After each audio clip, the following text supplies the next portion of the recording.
The only problem we're having right now is to having visionary leaders, of which we don't have. I've never seen one of them since they gave birth to me. And this is why people like you or the youth of Africa needs to understand that this continent belongs to us and it's time to take over.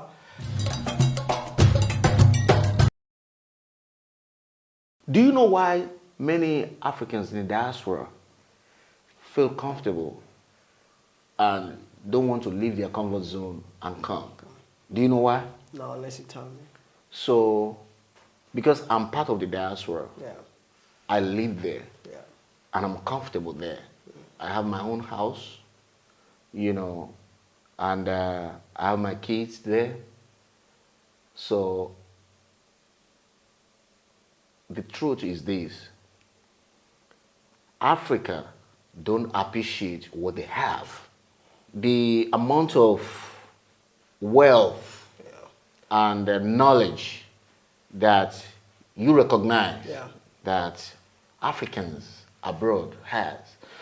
Let me give you a scenario. Today, a Nigerian guy is the Deputy Secretary of Treasury in the United States of America. You know what that means? If tomorrow Biden decides to reshuffle his cabinet, that Nigerian guy is potentially positioned to be the Secretary of Treasury. You know what that means? The Governor of Central Bank of the United States of America. Wow. That is a lot of trust. Exactly. Do you know what it takes to get a clearance to be able to work for American government? You cannot, it's not a playboy. When it comes to the governance in America and government, they don't play. They can play with politics, with every other thing. Yeah. But when it comes to government and governance, they don't play with that. Because that is why they have the system that is a little organized and close to perfect. Because it is the system that Abraham Lincoln, George Washington have worked on for so many years. So my point is that Africans in the diaspora, they believe that why should I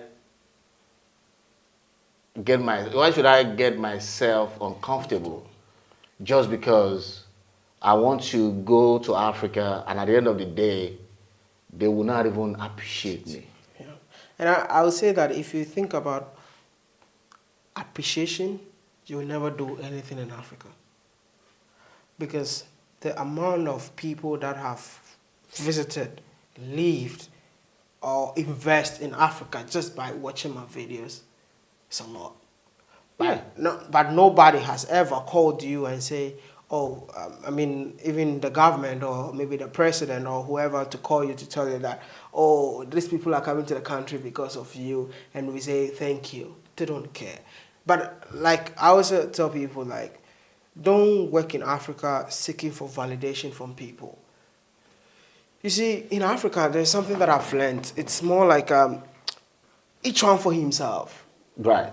Even the government governance and everything is like each one for himself. For themselves. It's more like investment for them. Right. It's not like, oh, because of you. No. When during campaign, they invest their money. Yeah, so as soon as they come back, man, how much did I invest? I need to get my money back. Right. This is why you see the president having his family members in position. This is why you see the president having his friends and family in position. Because he needs to appreciate. So that's what I'm saying, each one for himself. So if you are not related to the government, if you are not related to the president, you're not related to anybody, forget about it. Because there's been instances where people reach out to me, maybe they are the friends of the president, the sons of the president, daughters, or like, I want you to turn and see my dad. I'm not a big fan of that. I've not seen any of your videos. I just want to be like, I'm doing my thing. If you recognize, it's okay, I'll come. But to pass through this person just to go and see, no, I don't like those bureaucracy and all of that. For me, I think I'm an unofficial ambassador for the continent. I'm doing what I'm supposed to do. I think Mustafa Njai called me from Mecca yesterday. He's in Mecca right now. Right now? Yeah, he called me. He's like, Maya, I was in Mecca and then I can't even pray. Like, what happened? The people are coming to me. Like, we saw you on WODE MAYA. We saw you on WODE MAYA. We saw you on WODE MAYA. So he called me and said, Maya, I think you need a diplomatic passport. Should I get you a Gambian diplomatic passport if Ghana is not giving you? Because I feel like what you're doing, you should just wake up and... He invited me to the Gambia recently, and I did a couple of stories in the Gambia. And the impact alone, he said he can't even receive the calls. The people that he introduced me to go and tell their stories, everybody's calling them, who is this guy WODE MAYA? Because we've not gotten this kind of attention in a very long time. Like Innocent Motors. Innocent Motors called me and said, you look so small, eh? But big But you are engine. mighty, man. Whatever. That's true. Innocent Motors.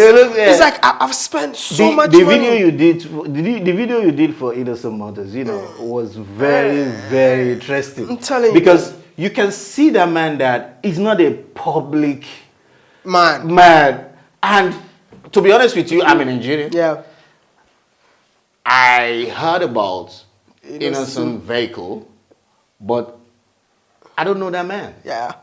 You know, Yeah. until when you shared his video, then I started checking about him. But I kind of think that I know his brother, who is also a businessman. So he is more known than him. So, you know, I was like, you know, and that is part of what I was telling you. Yeah. Listen, for example, now, okay, so you want somebody that, or is already a surgeon, in America, with very good salary, right? You know, surgeons, they are well paid, with a very good salary. You want the person to come to Africa, right? Look at Innocent Motors, for example, in Nigeria. What is going to take Nigerian government to think and say, hey, we are going to make Innocent Vehicle our official car, at least to support and boost the morale of this man? Because when the man told you his story, right? Yeah. I was like, this man look local, but he's a genius. Yes, very. In his own right. Very. Very, very smart and creative. Yeah. I was like, wow. Because when you can see the neutrality, naturality in his story. He's not making anything up. No. He was just being himself. No. So I was like, I don't care where this man come from. Nobody should even play politics with this kind of man. He don't need your money. Exactly. He already has the money. But how we can brand is, look, America owns Ford, right? Yeah. American government, that is the official vehicle. Even though they use Cadillac for the presidency. But if you go to all these sub-agencies, Department of Homeland Security, Department of this, Department of that, Ford is official vehicle. Wow. Yeah, Ford. So do you know the amount of resources the government is actually giving back to Ford? That is why Ford, do you know how many times government have given a bailout to Ford Motors? Because it is their brand. They have to sustain it. We are not saying government should take Innocent Motor from Innocent, but why can't you brand it as support that brand to make it support? See, but this guy now, the governor of Anambra State, you know, Charles Soludo, who was a former governor of CBN in Nigeria, very, very smart guy, said, my official vehicle is Innocent Vehicle. And I kind of love that. I've seen it. It's happening. And I think people like him need support. Like, listen, it's not just a Nigerian problem. So, that is the point I'm trying to tell you. It's an African problem. Like, this man is actually there with them. Yeah. People are not, even on the street of Lagos, how many Innocent Vehicle do you see? Or can you count on the street of Lagos? In Abuja, the capital, how many Innocent Vehicle can you count? Yeah. On the street. You understand what I'm saying? Exactly. So, you want somebody who already established over there to come and be like him, that nobody is actually supporting. Yeah. Because if you are actually bringing your expertise, you still need the support, no matter how you look at it. You still need the level playing ground, level playing environment to be able to do your business. Exactly. Because you don't want to be dependent on government. I know you don't want to be dependent on government, but I'm telling you that like, Africa is still a developing world, and I think it's going to take us time. The only problem we're having right now is to having visionary leaders, of which we don't have. I've never seen one of them since they gave birth to me. And this is why people like you or the youth of Africa needs to understand that this continent belongs to us and it's time to take over. Because if we, see, there's something that is happening, but a lot of people are not seeing it. What is it? Social media. Social media is giving so much pressure on the high level. Like, because this time around they can't lie anymore. Yeah, that's true. There is a proof. Right. You know, so I always say that, you see, we cannot just wake up and grab whatever belongs to us. It's a gradual process. And I normally say that my videos that I'm doing right now, for me, I don't even think about now, but I think about maybe 20 years' time. Yeah. Because I believe that maybe if your son watches my video, your son will be the next president of Nigeria, which is in 20 years' time. So when I come and I tell you that those days I was talking about this, why are you repeating the same mistakes? You see, I don't think about those the current. No. The whole school. It's happening. It's happening, yes. Because I believe that my friend or somebody who watches my videos now will be the next minister someday or so and so. So you see, the dream of Kwame Nkrumah, the dream of all those old Pan-Africanists, it's happening, but people don't see that it's starting from grassroots. So we cannot do anything right now because, listen, I went to a village about a man who was born in a forest, came to build the biggest factory in Ghana. I don't know if you've ever heard of Casapreco. Casapreco is the biggest beverage factory. He's a black man in Ghana. I think I saw the video. No, I've not even, no, the owner. I interviewed the son, but I spent time with the founder. Okay. 3 days. He went back to the forest. You know what he did? Where he was born, in a forest. He built a whole palace in the forest. Okay. Built hospital. And then now the government needs to just give him people to work there. He said no. That is what I'm telling you, Woody. That is what I'm telling you, Mike. Yeah. Look, that kind of person, what is going to stop government from saying, you know what, we are not only giving you the staff you need for the hospital, we are paying you back because that is our job. Exactly. That is our responsibility. And that's what I'm saying. You are stepping in the shoes of the government doing what they're supposed to do. And now they're even resistant to give you the staff. They're even accreditation for the hospital to operate as a polyclinic, they're not giving him. You see, so they politicize everything. Exactly. But see, that is why it's painful. Me with my American passport now, I can travel more in Africa than you. True. With my American passport. True. Because immediately something happened to me yesterday in Dubai. And like you said, social media has brought a lot of pressure at a high level. So what happened was that my cameras, the tripods, were checked in from Washington, D.C. straight to Accra. So I have to lay over, see my brother in Dubai and, conduct some businesses before traveling to Dubai, to Accra. Now, when I chatted with your PA, she told me, you're traveling. So I changed my ticket. There was no problem then. My tripod that was checked in from Washington to Accra, they asked me, I have the receipt, I have everything. They're asking me to pay another extra money. I said, for what? I already done that in Washington, D.C. So the guy didn't know who I was. So until when I now identify, because I have a dual citizenship, so he has my Nigerian passport. So when he now saw my American passport, the language now changed. So immediately I took his picture. I said, I'm going to tweet you now because you are delaying me. My flight is 7:30. This is almost 6:30. Before I pass through the security gate, I don't want to miss my flight. So do this thing and let me go. By the time I take the picture, get on the Twitter, he said, whoa, whoa, whoa, whoa. Hold on. I'm going to do your thing. I said, look, I'm going to call the American embassy right now. You are frustrating my life. What is all this mess? But immediately I mentioned America, and you see that blue passport. I'm just trying to tell you, the whole environment changed. Even the people behind me, everybody was like, whoa. So I was like, so what is the problem? Because you have my Nigerian passport.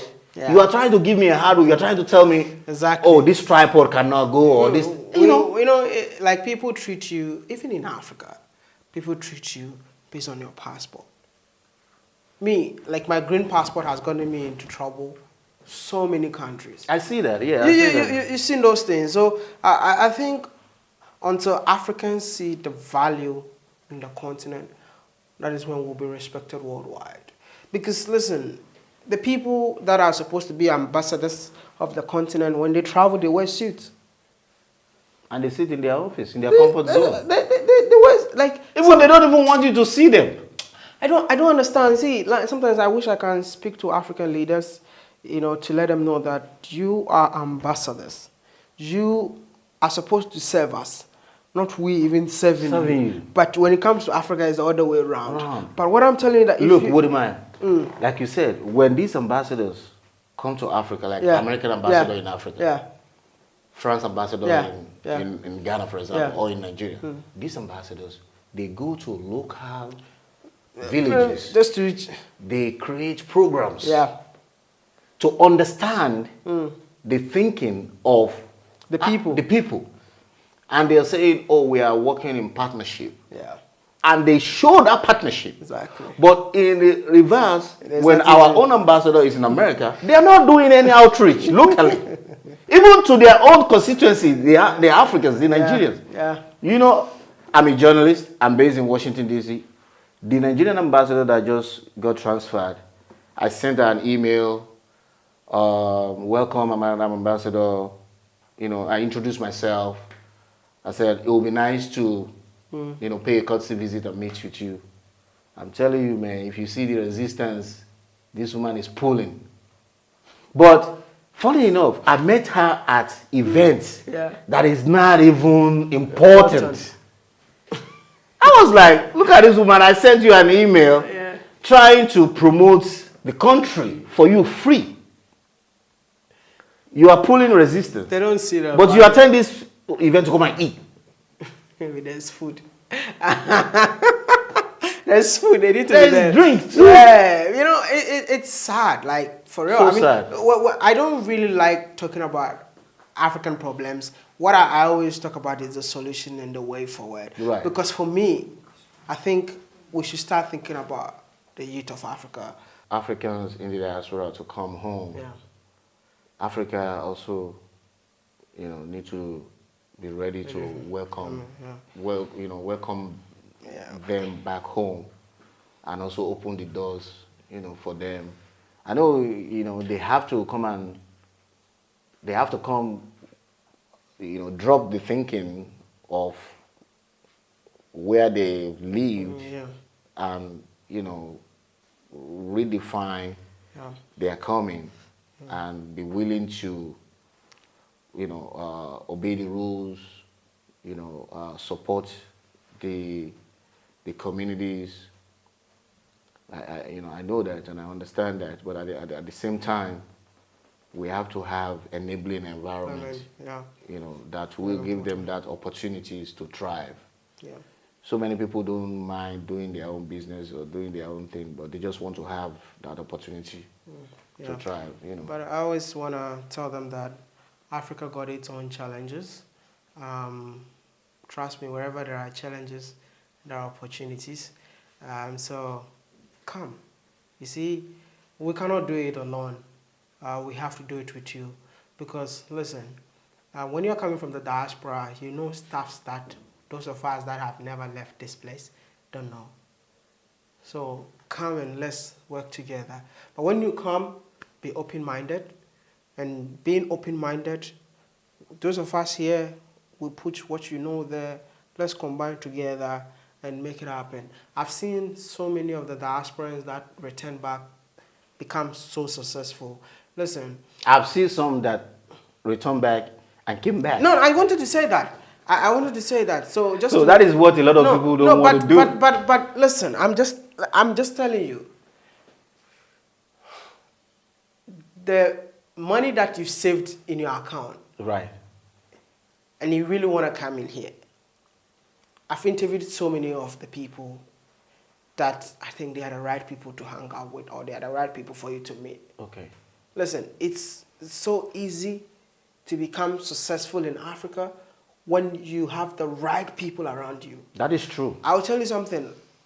When I came initially, I was also struggling because I feel like I was doing things this way in China, but when I came here, it doesn't work the same way. But a year gone, 2 years of surrounding myself with people, and that is what I have now. Wow. 2 years. I've been here for 3 years. I came here with nothing.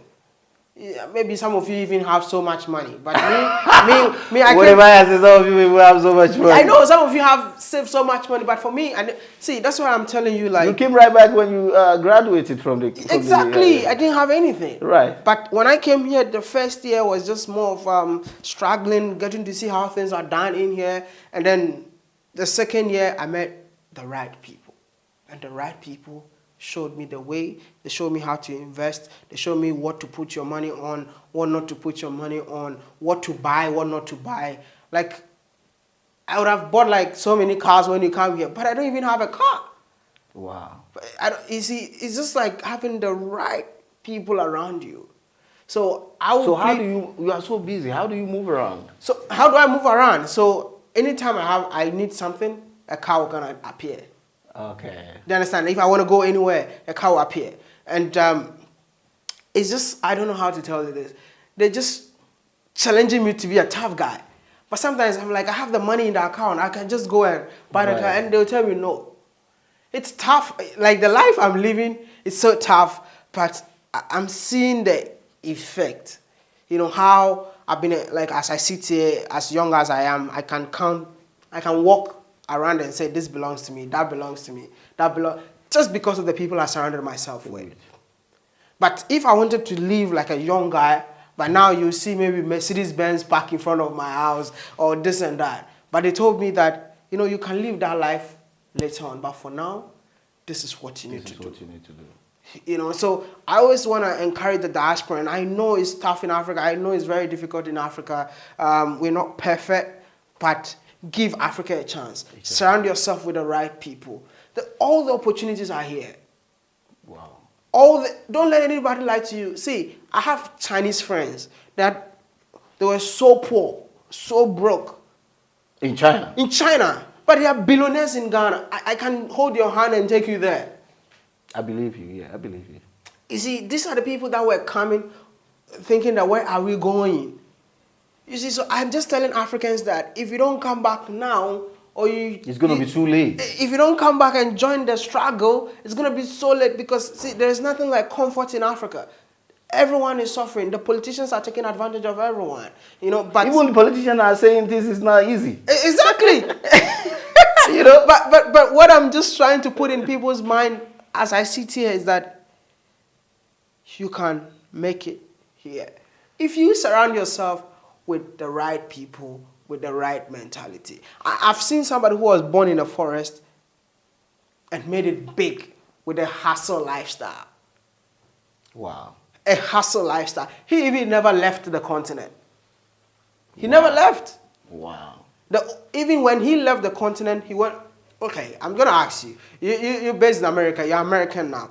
I'm not American. No. See, I know you guys want to wrap up, but let me just say this. This guy, you know, in America, we have something we call 10-90, which is like 10% rich people, 90%. 90%.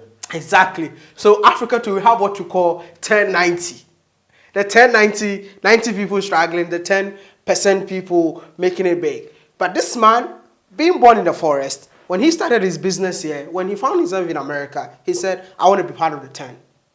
And he did it. And after he did it, he just put his legs on. He's like, oh, is this America all of you are talking about? I'm out of here.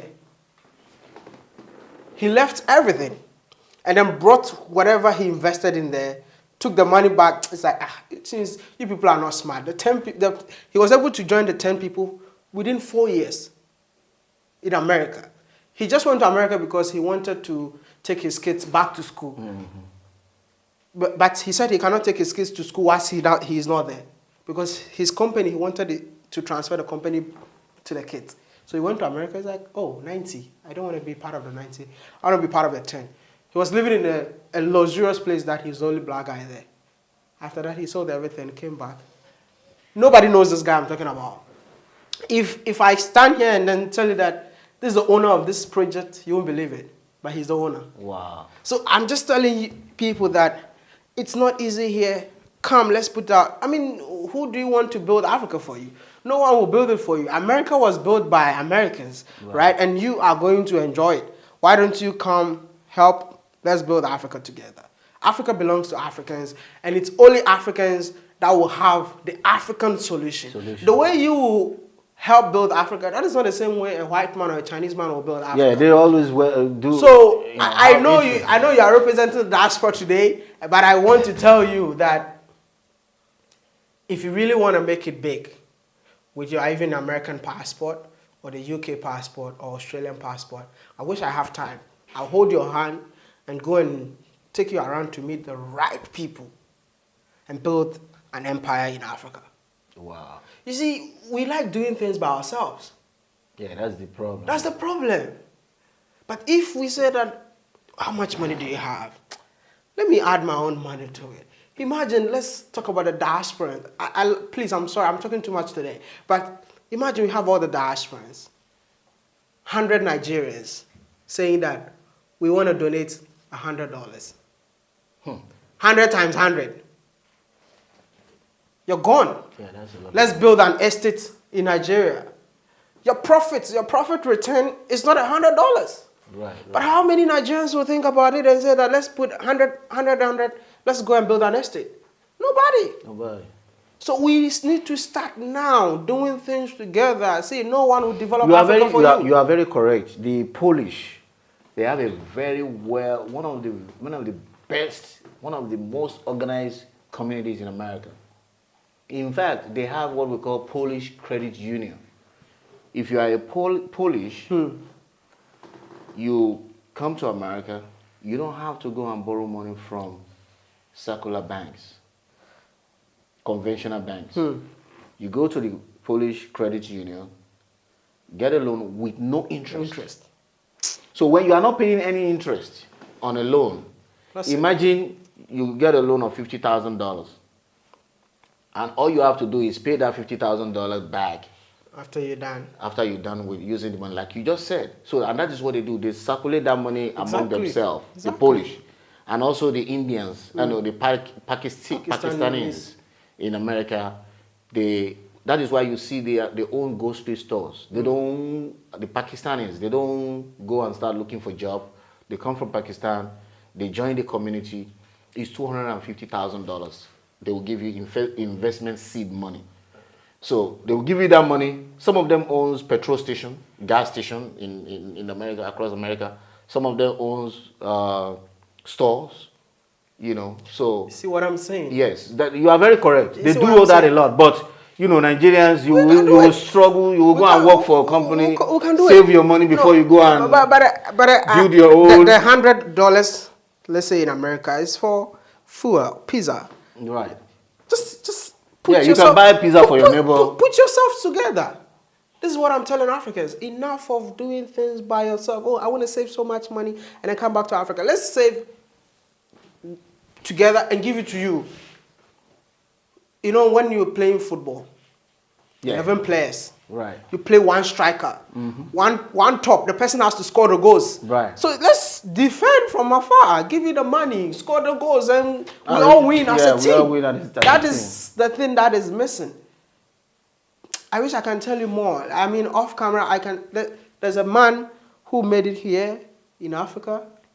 You know what he did? His first salary. Everybody collect their first salary, and they give it to one person. The 7th month, that was when, so his salary has been going to people for 7 good months. The 7th month was his 10. And he built $1 billion company in Ghana. And since then, money has never left his hand. So now, just collect, give it to one person. The next month, collect, give it to one person. Collect, give it to one person. And we raise by lifting. See, 100 by 100 is $1 million. Right. $1 million can build like 5 units, of which 1 unit you sell it for how much? That's what people don't understand. Put yourself, I'm telling you, if you put yourself together, you will never go back to America. I'm sorry about that, but yeah, I hope you guys enjoyed this amazing episode. Don't forget to subscribe. Thank you. And support this brother. I would love to have another conversation with the diasporans in the diaspora, because the reason why I've never been to the diaspora, because I feel like I need to prepare myself. Because you see how he was punching me with the questions? This is what I know, that when I go to the diaspora, so I also want to build myself. Right. When I come, you and I'm just, I'll put a whole plane. Right. And I'm saying we are chartering this flight straight to Africa. I'm not going to come and be smiling with you guys, man. All right? Thank you so much for Thank you so much, WODE MAYA, for the chat. Thank you so much. It was a big privilege to sit down and talk to you. Thank you. I really appreciate it, and I appreciate your simplicity. Even though I didn't, officially tell you that we're going to be recording this video. No, it's all right. You just welcome us with open-minded and say, come on, this is my home. Let's do it. Let's do it. And that is very strange. Yeah. But, thank you for doing that. Thank you for being a brother. And, I look forward to more engaging conversation with you. Definitely. Yes. Definitely. And if you ever want to meet anyone here, just let me know and I'll make it happen. Yeah, thank you so much. Yeah, All thank right. you.